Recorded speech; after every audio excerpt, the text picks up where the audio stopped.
Hello everyone, welcome back to the channel, and in this video we are going to be taking a second attempt at something that I've been honestly very hesitant to because of the last time I tried this. It resulted in a failure, but from failure we learn, and with that being said, that means we're going to be trying a second attempt and hopefully everything goes good. And that means that in this video we're going to be taking a second attempt at retrobriting my classic Commodore Vic-20 here. I'll be honest, I've been on the fence about this because the last time I did this it resulted in a complete failure, which we'll talk about here in a second. Let's just do a quick recap of everything, and then we'll tear it down, and fingers crossed Retrobrite turns out good, because the camera is not showing how yellowed this thing actually is, and it's pretty bad. So for a little bit of a recap for those who are new to the channel and may not have seen those videos, and for a refresher for those who have been here since then, sometime, I don't know, a year and a half to, actually I don't know how long it's been, I'll have to look at the footage stamps, and I'm pretty sure I'll be shocked because for some reason I go years between projects. I had acquired and partially restored a bunch of Commodore stuff. 2 Commodore Vic-20s, one partially, I'll explain in a second.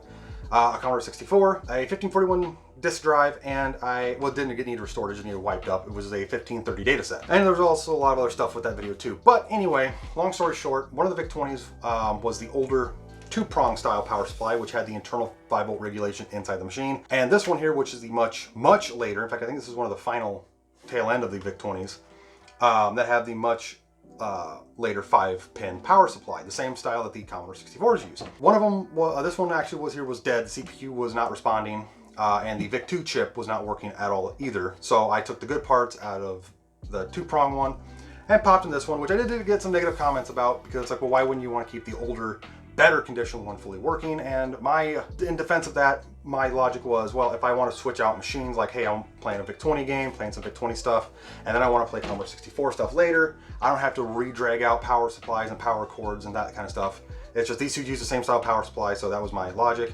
Plus my logic is that I could come across another Vic-20 that maybe was broken or damaged that had a good Vic chip that I could pop in the other one and have them both working. That was my logic anyway. I haven't come across a third Vic-20 or even a Vic chip to bring that one back from the dead, so that's a way future thing. But anyway, that video series, which was I think 2 or 3 videos, I think it was 3, I had a complete hard drive failure, which resulted in me losing a bunch of footage, including footage of me retrobriting and reacting to a Retrobrite failure that happened with the Commodore 64 here. Now, as you can see, or maybe, I don't know, it is very marbled. Long story, what happened was I had put this out in using the submersion method in one container while I was tearing this one apart. It took me about an hour to get it fully torn apart, get the keyboard completely out, and completely scrub this older Vic-20 here and get it in its own container with its own Retrobrite submersion solution. When I went out to put this out there, I decided to check on this one to make sure there was no bubbles or it was floating or anything, and I saw that it was horribly marbling, which made me immediately stop what I was doing. I took this inside, rinsed it off, let it dry, and then in a panic I was, oh God, this one could be doing it too, so I ran out and got this one. This one only had got maybe 30-45 minutes of retrobriting in the sunlight, so it didn't really do much to it. I'm still trying to figure out what causes Retrobrite failure. So let's just get some, I don't know how long, like I said, I don't know how long it's been, so let's just get some close-up shots of this, and then we'll start tearing this down, and then we'll, see what happens. Okay, I don't know how well the camera's coming across, but it is actually very yellowed. It's in okay shape. There's a little bit of a scuff there, a little bit of a scuff up here, but for the most part, it is actually very clean. It cleaned up very well. This thing was actually being used by a ham radio guy. He was using this to program, or he did anyway, to program EEPROMs for his ham radio, but he had long since gotten rid of that equipment. And this one actually had a broken key. I think it was the 3 key. Yeah, this one has a different keyboard in it now. It's actually very yellowed. I'm assuming just from heat damage, or from excessive heat. As a comparison, it's not a very good comparison, but it does let you see the very weird marbling of this. And even the keys are like this, which I never retrobrited the keys. That's actually a no-no with retrobriting, because dark keys will basically bleach themselves, but these aren't really bleached. These are just like marbled, and it's almost uniform with the case.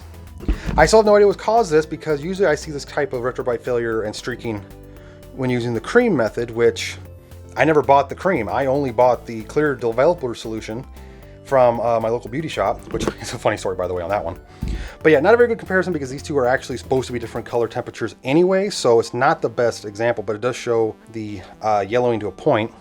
I think maybe a better one would maybe be my Super Nintendo here, which has not been retrobrited. This is original. It's just starting to yellow right there on the front of the things, but this has always been stored inside and stuff. But anyway, yeah, that definitely shows a better color contrast. This is still not the color where this is supposed to be. This is supposed to be more of like a off-white eggshell-ish color, I think. So I don't really have anything to really show the best contrast besides maybe the white on this controller, which it might be a little bit too white for, but you can see it is yellowed. So yeah, let's tear it apart and get that submerged. Okay, I'll admit it's been a little bit since I've had to tear this thing apart. Luckily, these old Commodores were super easy to tear apart.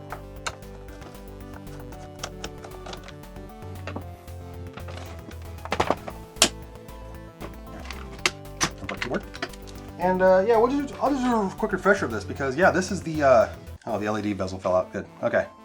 So yeah, as you can see, this is a very smaller version of the Commodore VIC-20. A lot of consolidation here. We have the 6522. We have under here, which is the VIC chip. We got the CPU over here. The RAM's been consolidated down. It's just a very, very compact little unit here. Like, it's actually pretty neat to see the if I ever get the another VIC chip and I get that other keyboard, because I took the keyboard out of the older VIC-20, I popped in this one because this one had a broken 3 key. I just haven't fixed that keyboard yet. I have the stuff to fix it. I just haven't done it yet. But yeah, once I get a new VIC chip and stuff, and I tear that one back apart, it'll be easier to see the just the consolidation difference between the earlier VIC-20s and these later ones. Yeah, I think if I remember correctly, some of the date codes on this are like 83, 83. This one's late 82. This one's late 82. But yeah, it's a 65. It's just a 6502. It's actually a 6502B. I don't know if that means anything. I never did find any information that meant anything or not. But yeah, it's actually not in too bad a shape. All right, there's the lower shell. For people who who like to keep track of this kind of stuff, this is the serial number. 1275658. So this is a very late one, because if that's right, that means this is unit number 1,275,000. Yeah, this has had to be towards the tail end.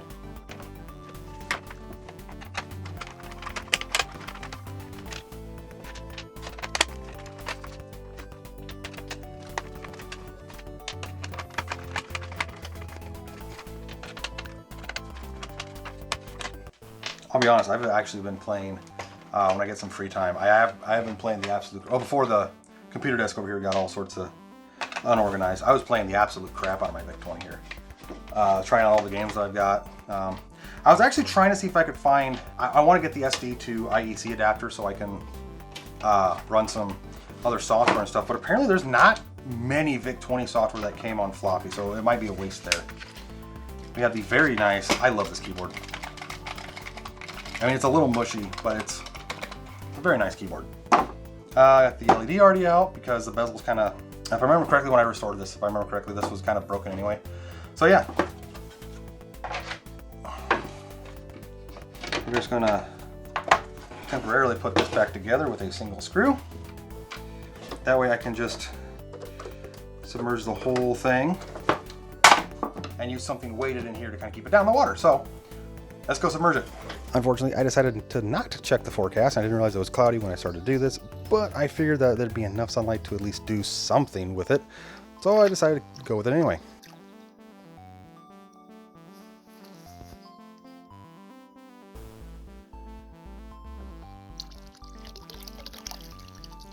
And sure enough, the sun came out as soon as I started putting the lid on and set it aside. Unfortunately, the sunlight was short-lived. We did have a storm later that night that I ended up having to cut the retrobriting short. It got maybe 3 hours of sun. So the next day I added more hot water, more solution, and put it out there anyway. After a whole day of retrobrite, I noticed that it looked a lot better. So I'm gonna take it inside, rinse off all the solution, let it fully dry, and go from there.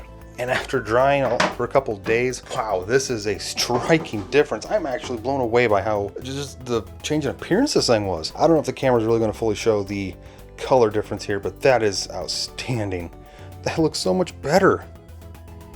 Even the inside lightened up quite a bit. I don't know if it's fully the color it's supposed to be, but that is a lot better. Oh, in fact, you can kind of see the original color it was right there and the new color. So yeah, this did drastically lighten, and I am thoroughly impressed.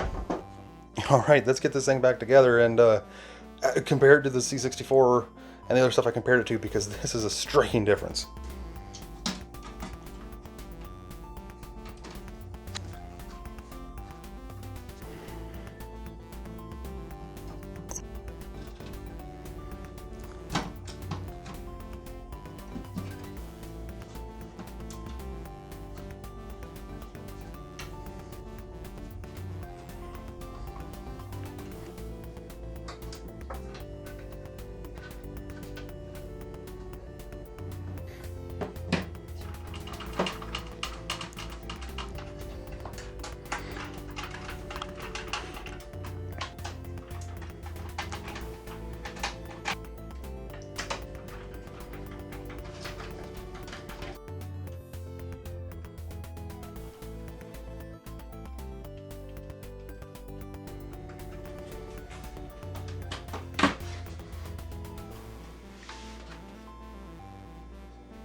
Oh yeah.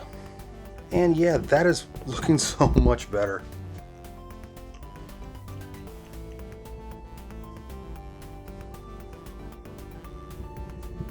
Unfortunately, my lighting on this camera is not picking up the true contrast, so for a before and after shot. Before and after. That is amazingly different. Same thing with the Super Nintendo. Before and after. And with this little white remote, before and after. This looks so much better than it did than when I ended the restoration series on it, and even when I started the this video of the retrobriting, it just looks so much better. I really hope the camera and the lighting is able to show the just improvement in the contrast of the retrobriting, because it looks so much better. I mean, yeah, it doesn't look brand new. I did watch some other YouTubers when they retrobrited their Vic-20s, and even the 8-bit guy.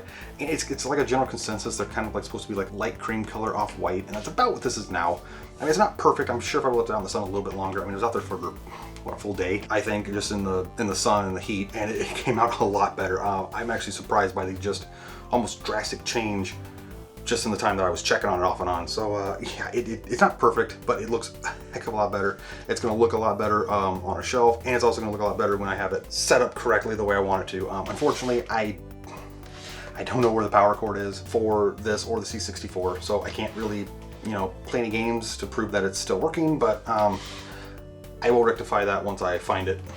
Maybe it'll be a YouTube short or something, I don't know. But yeah, I was on the fence about doing this for so long. In fact, that's kind of why I didn't retrobrite the Apple II GS yet. I need to start restoring that. But God, I've been on the fence about it because, well, the last time I tried to retrobrite anything, this happened. And I'm still not 100% sure what caused this. I mean, yeah, from failure you learn, and that's kind of what happened here, is that I did something wrong, and it's kind of messed up my Commodore 64 here. I mean, it's my screw up. I just don't know what I did to cause it. It looks like something was wiped on it, or it's streaky or whatever, almost like I used the cream, but I didn't. It had the exact same submersion. In fact, I used the exact same container from the last time I did it. That same shallow container, that's the same container I used back then. So I don't know what caused this. Just the bottom's still brown and the top just came out just absolutely marbled. My first thought was maybe there was something wiped on here at some point in this past, like some sort of, I don't know, plastic protectant, or I used to be a detailer, and we used to have like UV protectant spray we would put on rags and wipe on the dashes and stuff to try and prevent like premature cracking and fading. And maybe it was something like that was on here, and it soaked into the plastic just over and over again of being used. And maybe not even my cleaners touched it. So. And maybe it just violently reacted with the, developer solution. you know, I don't know, because yeah, it's just weird though that the keys did it too, because I never put those out in the sun. They weren't being retrobrited. Anyway, this was a failure. I learned from it. I definitely made sure I really scrubbed the crap out of this one with a little bit stronger degreasers to make sure there's nothing on it, and it turned out spectacularly. So I'm actually really happy with this. So now that I know that retrobriting does work, I've seen it with my own eyes now, not just in YouTube videos, which I'm not saying they didn't work in those videos.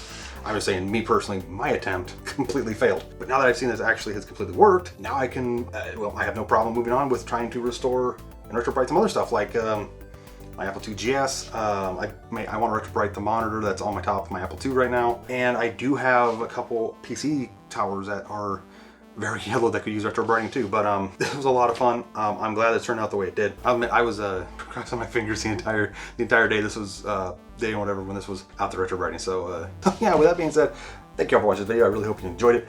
If you have any thoughts or comments on my Vic-20 here, put it down below. Whether it's about the Vic-20 itself, any of the previous stuff I've done to it, the restoration series, or the retrobriting I just did that was a rousing success, put it down in the comments.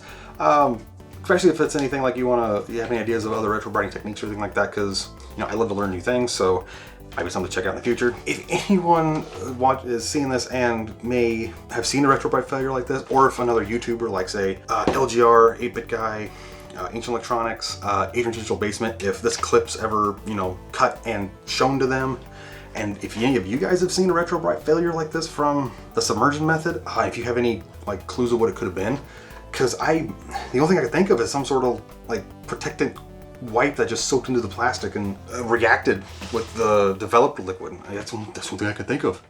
But down below, because I'd love to at least get some ideas of what it could have been. And that being said, again, thank you all for watching the video, and I'll see you all in the next one. Thanks for watching.